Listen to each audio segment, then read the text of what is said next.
சீதான்னு ஒரு பொண்ணு கவர்மெண்ட் ஸ்கூலில் படித்தாங்க. துருன்னு இருப்பாங்க.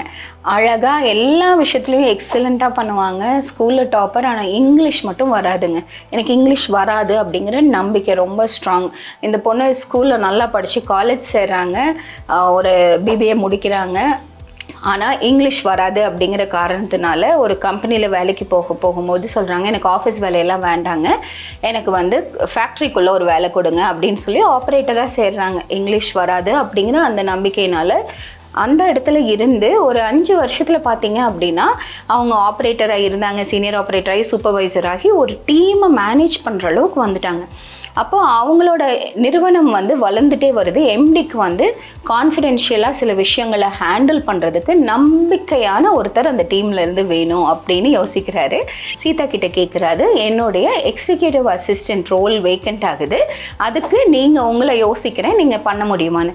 சார் எனக்கு ஆஃபீஸ் வேலையெல்லாம் வராது, எனக்கு இங்கிலீஷே வராது சார், நான் இந்த வேலைக்கெல்லாம் வரல, நான் ஃபேக்ட்ரியிலே இருந்துக்கிறேன் அப்படின்னு அவங்க சொல்கிறாங்க.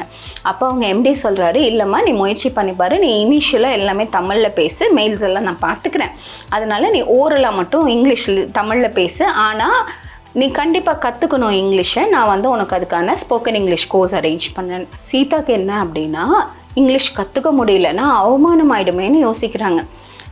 ஆனால் வர வாய்ப்பை விட வேண்டாம் அப்படின்னு முயற்சி பண்ண ஆரம்பிக்கிறாங்க. ஸ்போக்கன் இங்கிலீஷ் கற்றுக்கிறாங்க. 6 monthஸில் பார்த்தீங்க அப்படின்னா சரளமாக பேசுகிறாங்க, ஃப்ளூவெண்ட்டாக.